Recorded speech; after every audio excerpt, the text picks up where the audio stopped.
Cool. All right, so welcome to the push. We're sitting here with Sean Tyler. What's going on, guys? Let's just do a little recap for anyone who wasn't familiar with the previous project I was with. Wrestling. Why did you get into it? It's been a part of my life since I was a kid. My older brother, he got me into it. God, I want to say I was probably like 4 or 5 years old. I still have memories to this day of my older brother Matt and I just sitting watching TV on Sunday mornings, old WWF All-American Wrestling, like way back in the day with like Hulk Hogan and Ultimate Warrior and Macho Man and all that shit. Like, it's something that's kind of stuck with me over all these years, and as weird as it sounds, and I've told a few different people this, it's the only thing that's ever really made sense to me in my life, so it's like, why not? And then as I kind of watched as I got older, like I started to see guys that I related to, guys that like stood out to me, that and guys that I... Where are the cops? I need the cops. These guys. Yeah, Sean Stockmeyer. Wherever he goes, he's causing trouble. Always. But yeah, I started watching like ECW in the late 90s, and then one day I was like watching guys like Tommy Dreamer and Taz, and I'm like, dude, like they were like some of the biggest inspiration for just saying screw it. But they were some of the biggest inspiration for just actually like saying, fuck it, I'm going to do this. So yeah, I definitely can understand that, because ECW, there wasn't a specific body type. They were trying to sell. It was, you could look like Sandman and still get a spot. Oh yeah, ECW was one of those places that like it had that raw feel about it too. It's like you obviously had like WWF and WCW back then that had all the pyrotechnics and all the overproduced like just crazy stuff. But then ECW, this is more like grounded and more like real feel type of scenario, and that's kind of what pulled me in. Yeah, it definitely had a grassroots feel to it, where WWF, that was the polished product. WCW, they were focused on guys who could work more. Exactly. Or NWA even. No, it was WCW, early stages of that. Yeah, even when it was still part of the NWA, it was very, very much like, okay, this is our old school crowd. These are our guys that can work and don't need the extra stuff. And then WWF brought in all the cartoon gimmicks and stuff like that back in the early 90s. Crazy. Yeah, well, even in the 80s when I became aware of it, because it was like everyone had some sort of gimmick. And you know, you had Tito Santana. He was the Hispanic wrestler. And it was like, there wasn't much more beyond that. It's like, Ricky Steamboat, he was ethnic guy of some sort. He was from Hawaii. But he looked Asian, so they called him the Dragon. Exactly. So much racial stereotyping back in the 80s. It was ridiculous. He wasn't Quan, the Asian guy from Asia. Yeah. So, yeah, obviously you turned your love into pro wrestling into something you wanted to pursue later on. And absolutely. If I'm not mistaken, you started with Backyard Federation, right? Oh, God. Most of the people that I knew that I was close with all started in the backyard in some degree. Like, I started doing backyard for a little bit with a bunch of friends of mine, and then we... Like at one point in my hometown, there was like 4 different little backyard feds, and then we all kind of got together and made one big one, and it was fun. Yeah. And then at the end of it, like I credit my little brother McBeasy for finding Dan Severn's school, and he's the one who convinced me to go train. So I'm like, all right, cool, like let's go. So we went and trained. I saw my first indie show at Dan Severn's school. And I was like, I signed up and was starting the next week. It was one of those things where it's like, and while we were there, like, there's a lot of the backyard guys that have that mentality of like, I'm going to basically just brush up, and then I'm going to go do cool things with my fed. And then I realized, like, that's not the move. Everybody that started in the backyard, if they went back to the backyard, they went nowhere. But everybody that got away from it and realized, oh, if I'm going to do backyard, it's going to screw me on this. And so most of us are like, no, we got to get out there. We got to make names for ourselves on the real scene. And the hard part about that is I got in 2004, and that was when WWF had just bought out WCW and ECW, turned into the WWE, and then you have TNA that was still forming but hadn't quite become what it turned into, and then you had Ring of Honor that was still kind of like building its name. So there really wasn't much out there as far as like getting a job for wrestling, and the independent scene was garbage at that point in time. It was probably I don't want to say garbage, but it's the worst it was in my entire life as far as that goes. It was actually worse than that in the late 90s. So yeah. Well, at least at that point though, they had WWF and WCW and ECW at that time. It wasn't until like the last like 7 or 8 years that there's been all these opportunities. But with national you look level. at like Michigan independent wrestling at that time, it was pretty much XICW. Mm-hmm. There was I don't even recall the company that ran over here. CWM. Yeah, CWM. I remember. Okay, yeah. I remember that. Sadly, I wrestled for them, and then still can't retain that. But So yeah, did I. there definitely wasn't the amount of companies there are now. Oh yeah. I mean, so I'm originally from Northwest Indiana, and I moved to Detroit after I got trained. When I got to Detroit, there was 5 promotion that I was aware of. And just in Detroit alone, it was XICW, it was Wolverine Pro, it was Metro Pro. Clash was kind of just starting out a little bit. And then I think there was like 1 or 2 other ones that I don't remember off the top of my head. But since then, Detroit's grown to like 15 promotions. Yeah, there's a lot over there, and then you go outside of Detroit, there's even more. Yeah. And there's like there's Chaos or Ring of Champions, just 2 I can think of off the top of my head. Yeah, Ring of Champions is a Detroit promotion. You go outside of there, you got Chaos, like you brought up. You've got Capital Pro in Lansing. Yeah. Pure Pro in Flint. You've got Lethal Lucha out here in Grand Rapids. Independence Pro that runs a lot of the west side of the state. Mr. Chainsaw up north. IWE Northeast. Like there's so many options. And West Branch. Yep. Shogun and West Branch. You've also got GLWA down in Coloma. Yeah. And then I think, I'm trying to think of the other ones here. There's a couple of them. There was another one that was just about to start up, but I think that there's been a lot that been about to start up but never did. And it's like Impact Pro Wrestling. Haven't heard anything about them in a while, which was in the Flint area. Yeah. There was another one out there that got shut down real quick. I can't remember the name of it. Yeah, there was actually another one on this side of in this general Grand Rapids area. It was supposed to start, but I remember that. I can't remember the name of it. Homeboy got like transmission problems and couldn't run the shows. Yeah. I could tell you what the promoter's name was, but I could not for the life of me recall what his company was called. Yeah. I remember seeing the advertisements for that for a little bit. Because it was going to run in Sparta. That's what it was. Yep. That's what it was. But yeah, like I got in and Impulse. That's what it was. Impulse Wrestling. Yeah. When I got in, like there were so few promotions that actually you could work at and learn from and grow outside of like the little pop-up promotions that lasted after the promoter ran out of his tax. It was like they popped up in May, it's closed in June. Exactly.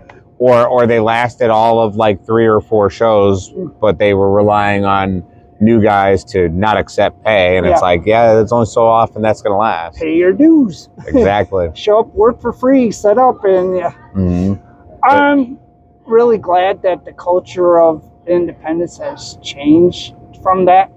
I mean, very much. A lot. If you get on the card, they'll give you something. It ain't going to be much, but at least it's a lot more than what they used to give. Yeah.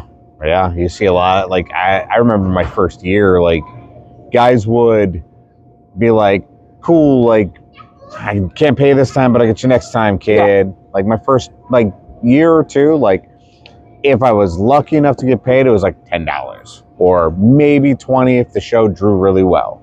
my Ohio debut, like I got $20, and I wrestled in front of like 400 people. Now, funny thing is, my one of my earlier matches was at the Granville Armory, which is not too far from here. Sold out show. Guys like, oh, the gate didn't do as well as I thought. Like, what the fuck you talking about? That was a sellout. There's almost like 1,500 people here. Yeah. Yeah.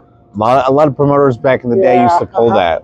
And I eventually got to a point where, like, okay, cool, I can go and work for these other promotions that I know are going to take care of me. I know they're going to pay me. I got lucky, but also at the same time, I had good people teaching me and good people handling me for a long time.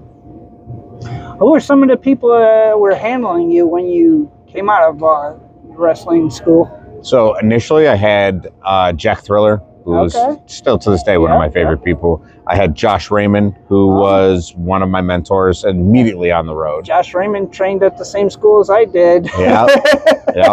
And then I also had guys like, I had a lot of the West Side guys for a while, and then after a while, I had Truth Martini, who took me under his wing. And then I even got a chance to like do a lot of traveling with guys like Jimmy Jacobs and Zach Gowen. Such a fucking mind there. Yes. Jimmy Jacobs. Yes. Oh my God. To this day, one of the smartest guys in this business. To this day. Just look at the list. Where'd that come from with Jericho used? Yeah. Jimmy Jacobs. Exactly. I mean, I remember some of his earlier days at the Kentwood Rec Center.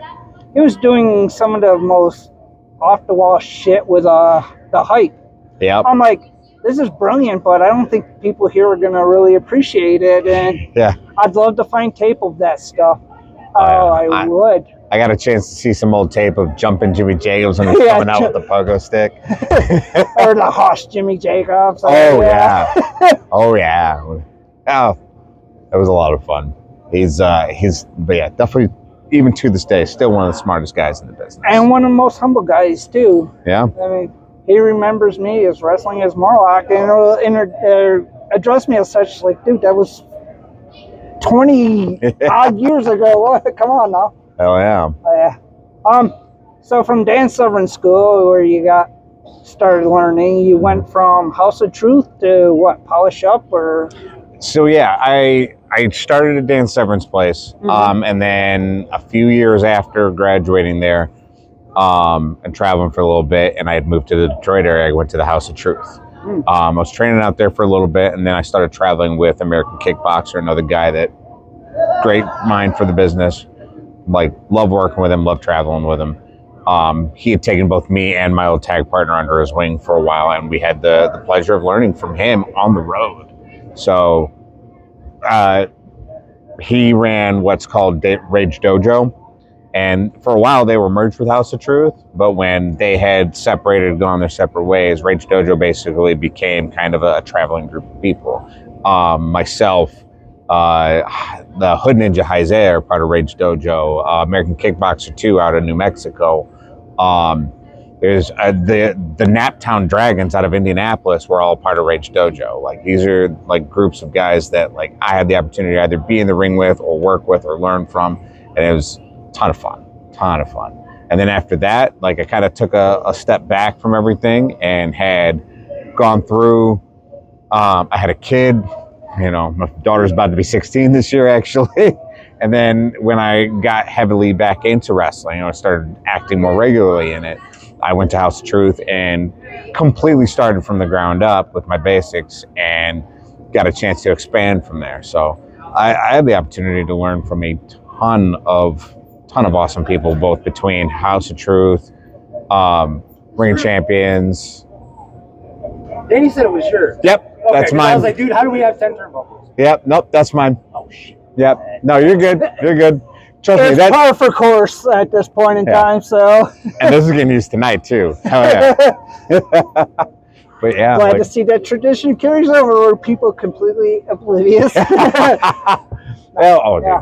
Unless you got like a giant camera crew or a giant camera setup, most people don't know. I understand completely. But you were saying you learned from a bunch of people. Yeah. And I had the opportunity to learn from a ton of awesome minds. Like like even some guys that I know that are currently on national television currently, and it's been an awesome opportunity to learn from a lot of those guys. I mean, hell, I got a chance to work with guys that became future WWE and AEW world champions. it's been an insane time for the last 20 years in this industry. So, I mean, given where you're at right now, I mean, you're traveling a lot, at least within Michigan. I know for sure. I mean, Yeah. when you were starting out, did you want to be on like WWE or I guess it would be WCW back then, and Honestly, like whatever TNA was? Yeah. So my original goal when I originally said I want to be a wrestler is I wanted to get to ECW. Like, yeah, everybody wants to go to WWF or Yeah. WCW at the time, but like ECW was like, that was like the target for me initially. And then they shut down and I'm like, well, Yeah. and then when I went and trained, TNA was already active. It just wasn't as big as it was. So once I started getting rolling and getting training, I started trying to see who I can, really learn from and, what steps I need to take to get to any kind of level. By the time I got to a point where I started traveling more frequently, like Impact had kind of settled down a little bit more and it kind of turned into a little bit more of a calmer product compared to what it was back in the late 2000s. But yeah, like initially I wanted to be on ECW, but when that became not a thing, it's like, all right. And then WWE brought it back. I'm like, hey, maybe there's hope if I can get signed. But everybody's goal is to be on national TV. Everybody's goal is to, make a career out of it, make a name, make a living.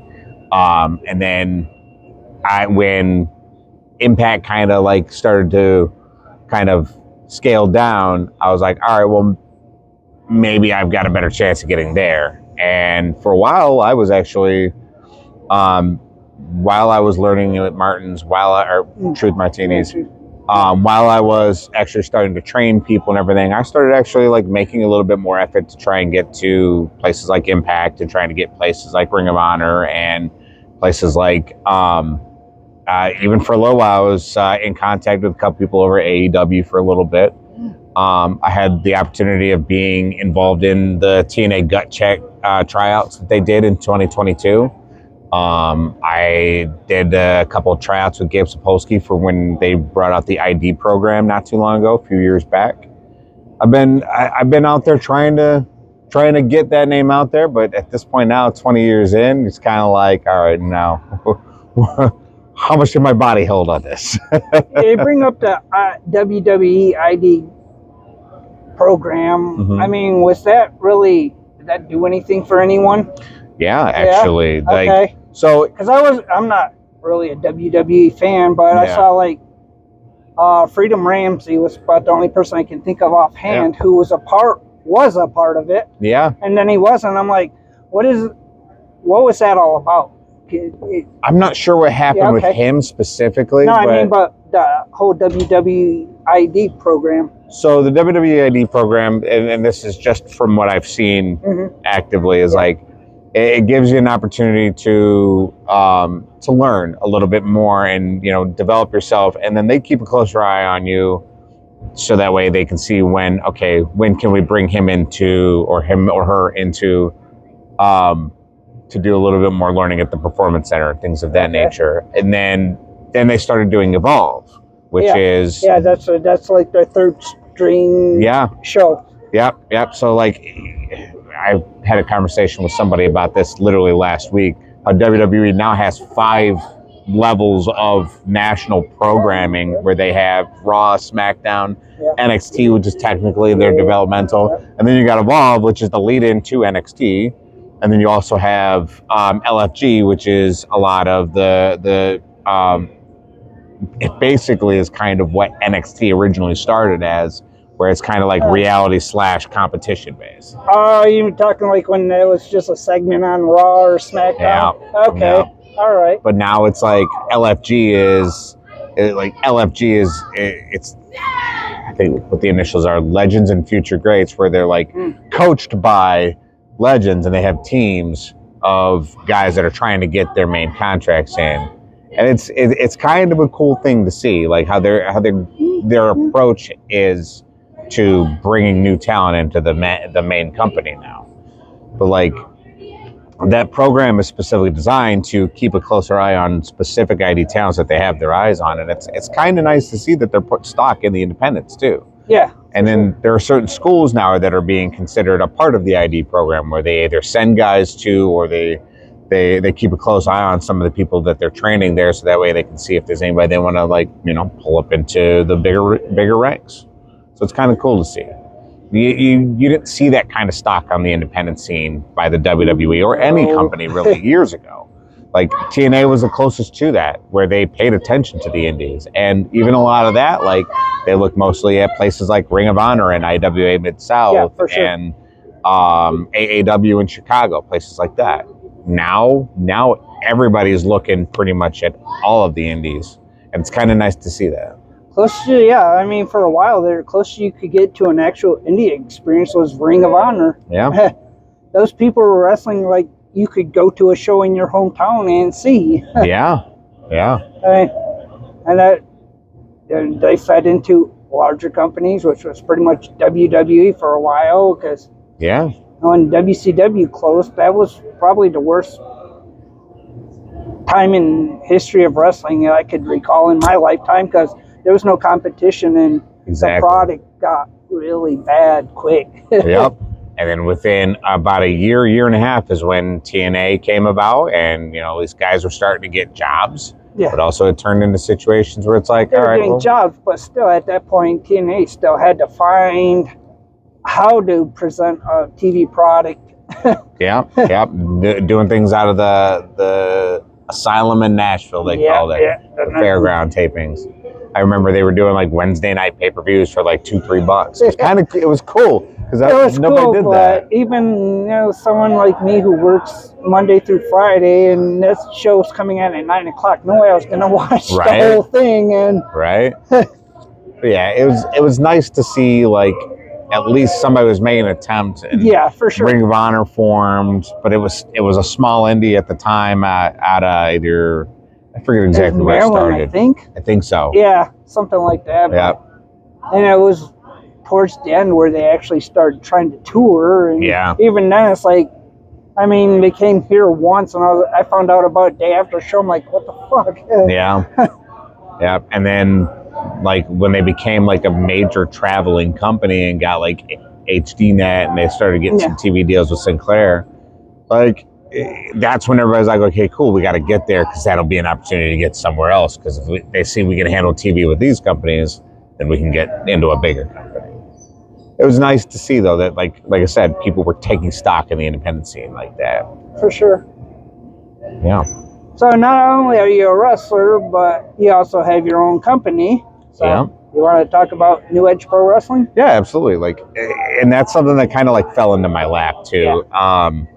I don't know how many people have ever heard of a company called Total Chaos Wrestling. It started like that, and, you know, obviously, like any indie promotion, it has its faults and has its issues. And, you know, we had an owner at TKW that just wasn't keeping up with what he was supposed to. So one day I looked at him and I said, hey, I gotta take a step back, and he didn't take too kindly to it. So I ended up, in order to keep the guys from losing a place to work, I just like, all right, well, we're going to change the name. We're going to flip the banner. Removed him after removed the owner after he basically was doing bad business, and just tried to keep it alive for a little bit. And it turned into something I actually really enjoyed doing. And I mean, there was always that desire to eventually run my own company, but I figured that'd be way further down the line when I had a little bit more experience with a couple different things. But it fell into my lap, and I took the opportunity and tried to build it up. And since then, we've been able to open a school. We've been able to expand to a couple different locations. We're even starting to look at locations outside of the Detroit area for New Edge Pro here and there to run once a year. Grand Rapids, pretty bare. Yeah. And actually, like, obviously we're here for Lethal Lucha tonight, but like, I know the owner of Lethal Lucha. I've known Danny Briggs for years, literally since the beginning of my career when I was just a referee. And even he and I have talked about running some joint shows together between here and the Detroit area. So there may be some business there to work with. But New Edge Pro started as kind of just a way to keep guys keep guys in a place where they actually enjoy working, and it turned into something bigger, and I'm happy to see it's growing the way it is. What would you say for fulfillment of company runner and wrestler, what the difference is? Because obviously it's two different aspects. When you're a wrestler, you're showing up, and sometimes a promoter's like, I got this idea for you, you run with it. Yeah. When you're running a company, it then flips it.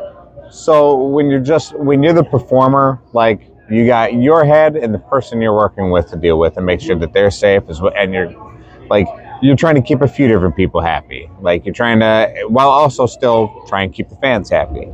As a promoter, as a business owner, now you not just have, like, the fans you got to keep happy, you also have the people that are wrestling for you got to keep happy. You got to make sure that if you got a camera crew, they're happy, they're getting paid. If you got a ring announcer that enjoys what he's doing for you, you got to make sure he's still happy or she's happy. If you have partners in the business, which I have currently, now I have 2 partners running New Edge Pro with me right now. You got to make sure that they're happy with the direction things are going. And you also got to make sure that if, like, you got talent that's getting stale, like, cycle them out. So it's as an owner, you got to wear multiple hats, because you got to be the friend, not the friend, but I think you got to be the friendly promoter, but you also have to be the guy that's, being direct and being like, hey, if this isn't making us money, like, we have to either change course or we have to part ways. And that's the hard part about that. But also at the same time, it's just the way it goes.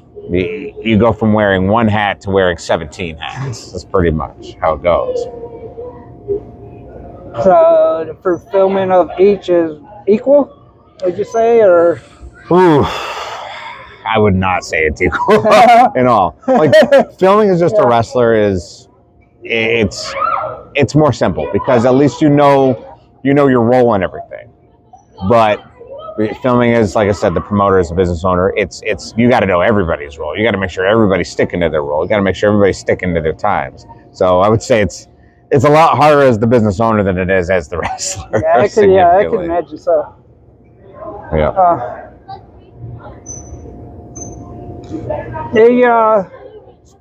When you started out, were you singles or tag team? So I started out. You mentioned a tag team partner earlier, but. So I started out as a singles wrestler. Mm-hmm. My first feud was actually against old timer Jeff King. Oh, I love Jeff King. Love old timer. Still to this day, one of my favorite guys to work with. I've been dying to get a death match with him. That's been a desire. That's been on my list. I don't know if he's really doing a lot of matches. He's still wrestling. I know he still kind of occasionally does some stuff for, like, Horror Slam down in Detroit and all that. I think is the only promotion he's still active in. Yeah, and I know he'll occasionally, when GCW is in the area, he'll do some stuff with them, but it's not very often.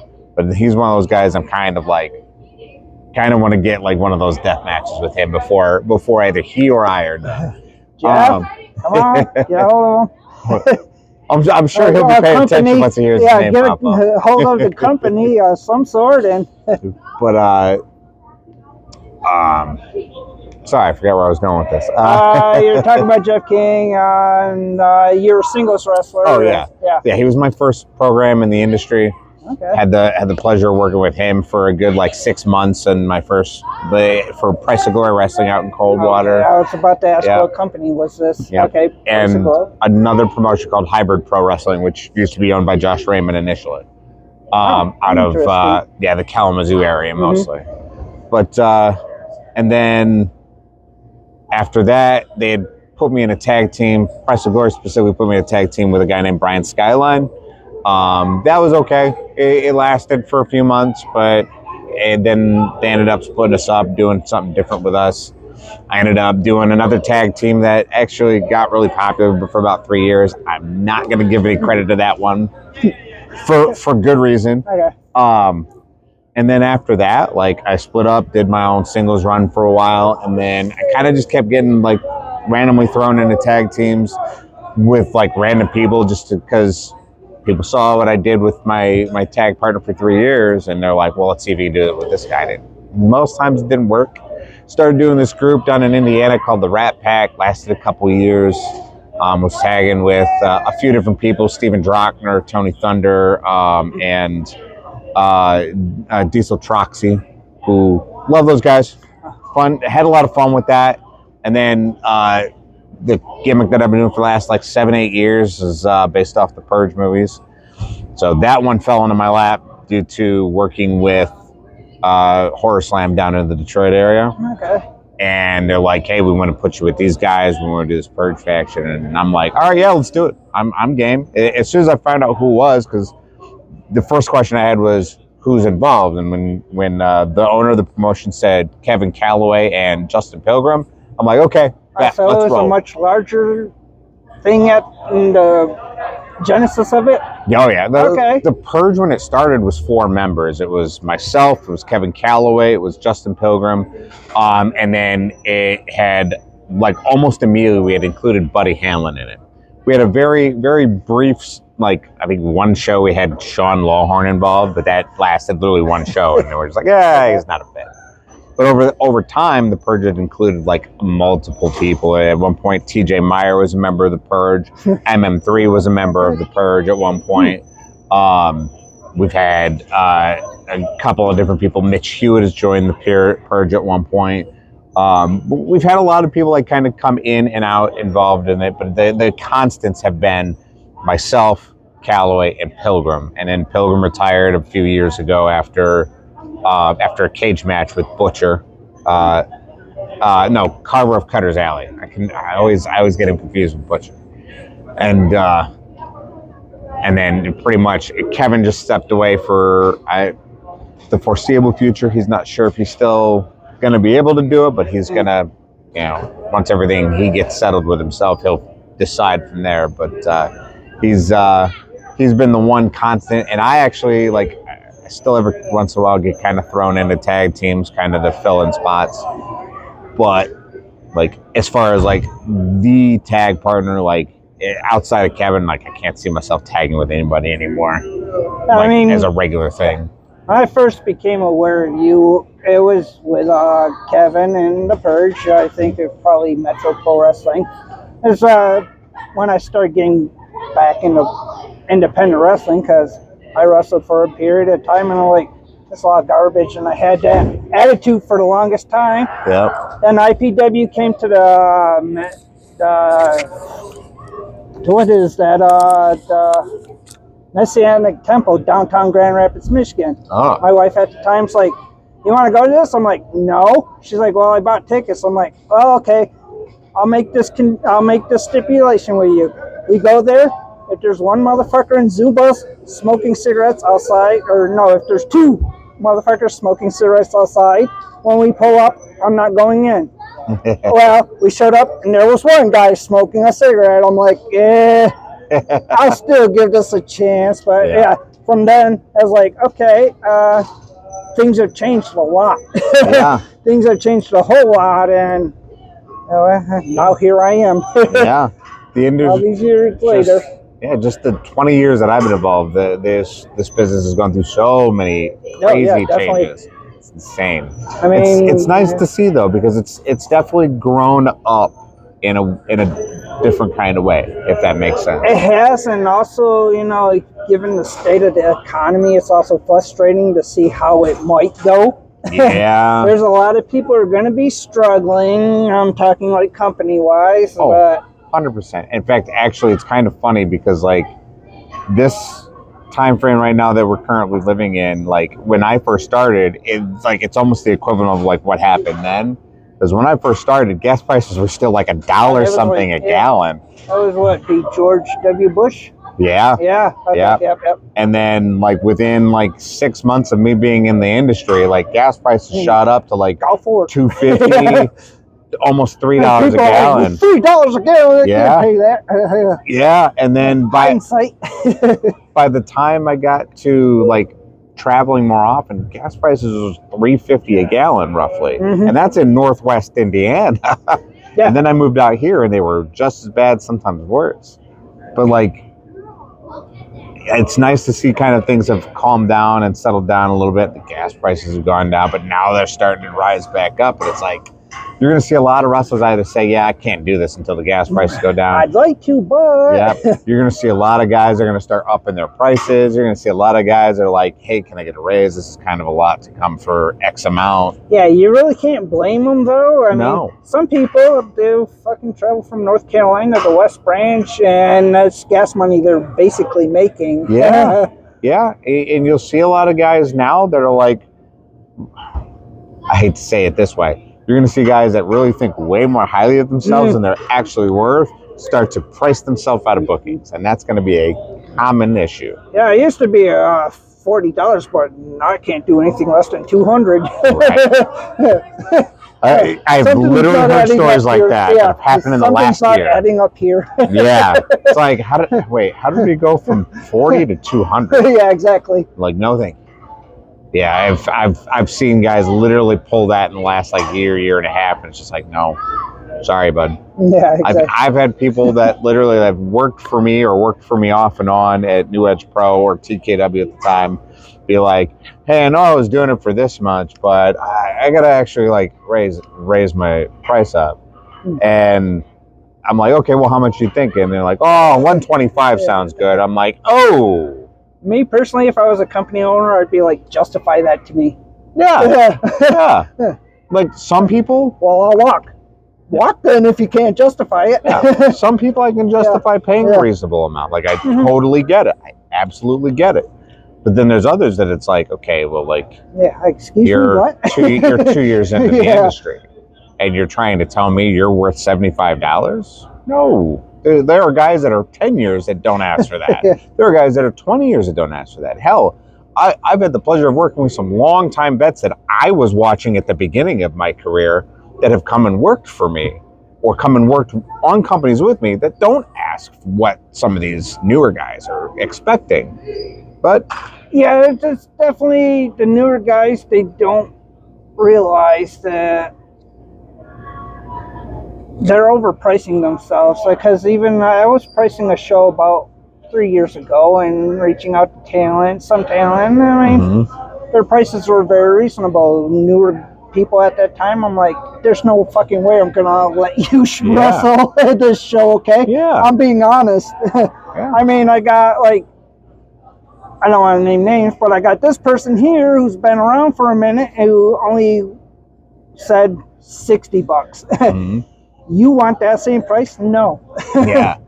Like, there's a sense of entitlement, and I hate to say this because there definitely is. There is a group of guys that will, as soon as they see me say this, they're going to lose their shit because they're going to be mad as fuck that I actually called them out on this. And I'm not going to say them by name. But there's I can't say group of guys because it's a spread of guys, but like there's a generation of talent that are still trying to figure this out, that are expecting to be paid what the guys who have known what this is about for years are still, in some cases, I don't want to say working toward, but like undercutting themselves on. Like there are guys that have been doing this for 25 years that are like taking a step back on their pay because they want to help the next generation, and that generation they're trying to help is expecting to be paid more than the guy that's trying to help them, and that's, to me, that's wrong. I got an interesting question. Do you think that's people coming from a particular school, I'm not going to name any names, or is it just an overall? It's an overall, realistically, because there are certain people, I believe, that come from certain schools that will do that, but I don't think it's one particular school that does that, or like, let me rephrase this. I don't think it's the school that does it. And it's pretty much a philosophical question at this point. And because as you brought it up, I'm like, that's interesting because like I'll give you an example. There are literally guys that have been sent to House of Truth by the WWE that literally they did a tryout and they're like, what area do you live in? And they told them, you need to get trained from the ground up. And these guys will go and they'll go to House of Truth and they'll get trained, and they'll be fine. But at no point during the House of Truth training do they say, hey, you're worth this much, don't take less. Okay, yeah. No, like very, very few schools will do something like that.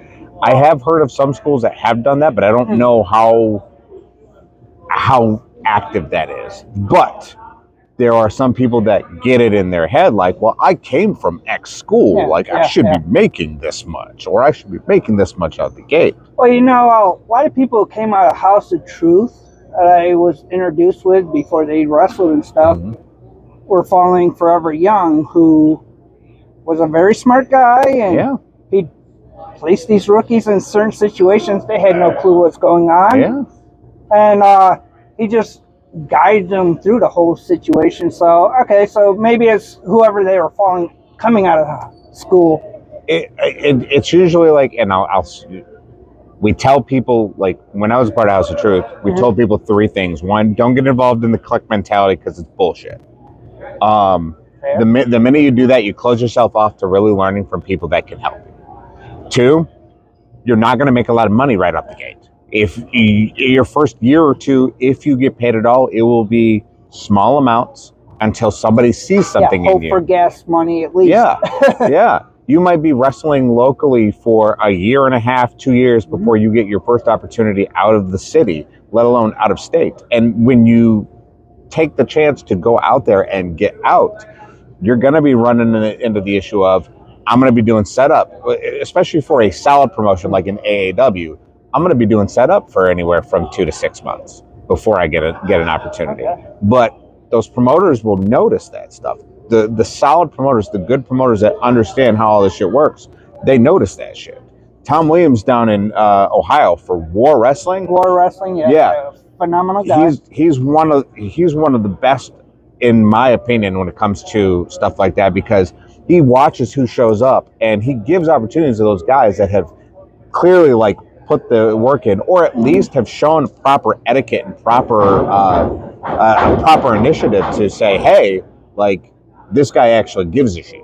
He also, you know, if you follow him on Facebook, he's going to tell you exactly what he expects as a promotion runner. Exactly. And there's no secret of what you don't. I imagine if I was to go there, I would have no expectation. I wouldn't have to wonder, does he want this or not, or another thing.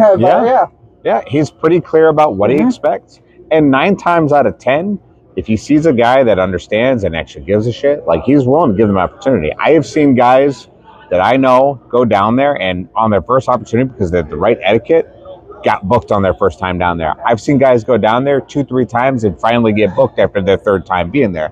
I've seen guys go down there for like almost a year and not get booked because either their etiquette isn't good or they're not doing what's expected of them, no matter how clear it is. Same thing over at AEW with Danny Daniels. Danny Daniels is very clear about what he expects. Where's AEW? Chicago area. Okay, I think Isaiah Moore holds the title there. Okay, yeah, that's why it was in my head, but yeah, okay. Yep, I've got buddies out there with like Jake Oman, Isaiah Moore, Russ Jones out there. Yeah, and I've seen, actually, there are people that I've trained that are not working there, like with KJ Reynolds, Ryan Matthias, Amazonga, Devon Riker. Oh my God, that motherfucker. Oh, he is the most phenomenal pro wrestler. Dude. Period. Oh yeah, he's, Amazonga is he's like 5'9" and 340, but he moves like a cruiserweight, and he is on par, in my opinion, to becoming on the level of somebody like Bam Bam Bigelow, in my opinion. Oh yeah, easily. Yeah. He could surpass what Bam Bam Bigelow was doing in the 80s, but exactly. First time I seen him wrestle, I was like, what the hell am I even looking at here? Yeah, he's so good. That guy should not be moving the way he's moving. I mean, this was probably only like 2 months coming out of the House of Truth, and he learns, and he learns so quickly too. Same thing with Ryan and KJ. They adapt and they learn, and they can work with so many different styles. You see other people too, like Rory Shield and Ray Larson, who are going down to AEW now, that are also going down to like OVW in Kentucky. I was going to say, Ray Larson's going to OVW, and but you see all these things, and again, like places like that War and OVW and AAW, Wrestling Revolver. Their expectations are very clear, and if you meet those expectations, and have good etiquette, you will get an opportunity. Like in this general vicinity of the region, OVW, the expectations are exponentially higher than anywhere else in this area. Yeah, it's Al Snow, so for one, he's a former guy who's done that Al. And exactly, and Al Snow is one of those guys that like